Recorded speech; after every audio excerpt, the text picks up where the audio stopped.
The public discourse is anchored to a legacy threat model.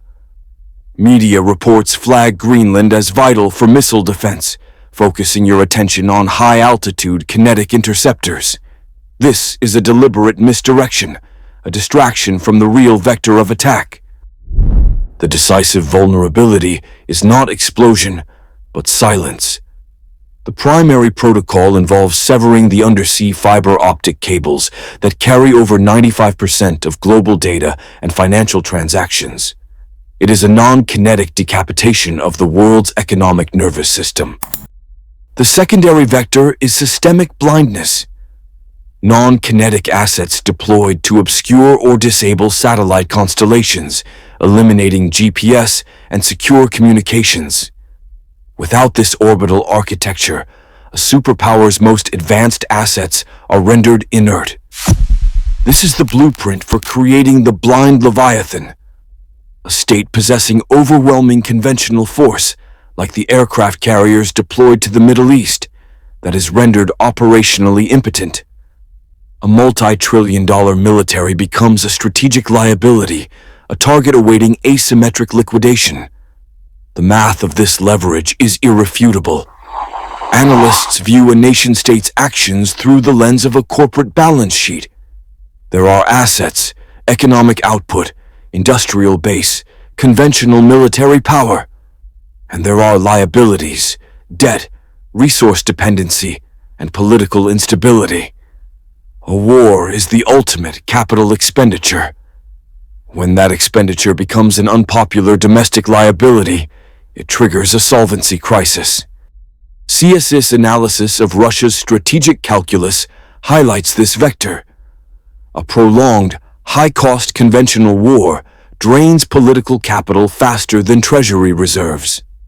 When the population views the conflict as a net loss, the leadership faces a systemic risk of internal collapse. Geopolitical insolvency becomes a mathematical certainty. This is the motive. Weakness forces a pivot. A state facing insolvency can't afford a symmetric, dollar-for-dollar conflict against a superpower. It is forced to abandon the conventional escalation ladder.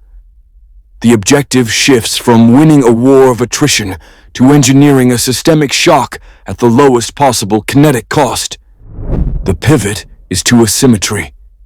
Instead of building another aircraft carrier to challenge the U.S. fleet, the insolvent actor calculates the cost of neutralizing one. The U.S. deploying a carrier group to the Middle East is no longer a projection of power. It is the deployment of a $10 billion liability into a killbox defined by a new mathematical reality. The U.S. military's own kinetic drone swarm exercises confirm this is the new protocol. The motive for adversaries is not ideology, it is survival. A solvency crisis forces a state to liquidate the established rules of warfare. It is a hostile bid to restructure the global power dynamic, executed by weaponizing an adversary's strength against itself. The central mechanism is the economics of lethality. This is not a geopolitical theory. It is a mathematical certainty. A modern main battle tank represents a capital asset valued at over $5 million. The weapon neutralizing it, a commercial FPV drone with an explosive payload, costs $500. The math does not lie. Analysts at institutions like the Royal United Services Institute, RUSI, document this phenomenon. For every high-cost defensive missile fired, an adversary can launch dozens or hundreds of low-cost kinetic threats. This is not a battle. It is an economic denial-of-service attack against a nation's defense budget. The U.S. military itself has now validated this vector, conducting exercises with kinetic drone swarms on American soil. This inversion of kinetic cost is called the democratization of violence. The term is clinical. It signifies that the barrier to entry for destroying state-level assets has collapsed. It is no longer about ideology. It is about access. The ability to project force is now decoupled from industrial-scale manufacturing and national wealth, creating a permanent state of asymmetric leverage for any non-state actor or peer competitor. The result is a solvency crisis on the battlefield. A superpower cannot sustain a 10,000 to 1 negative cost exchange. Every aircraft carrier, every forward operating base, every advanced fighter jet becomes a high-value target that is mathematically indefensible against a saturated, low-cost swarm. Their status shifts from asset to liability. This is the blueprint that nullifies conventional dominance. The conventional world map is a strategic relic. The battle space is no longer defined by sovereign borders, but by kinetic gray zones. These are not regions of random chaos. They are designated proxy laboratories. The recent deployment of a U.S. aircraft carrier to the Middle East is not a projection of power. It is the calculated placement of a high-value, symmetric liability into an active test environment. The objective, as noted by analysts at CSIS, is to calibrate the kinetic cost of asymmetric leverage.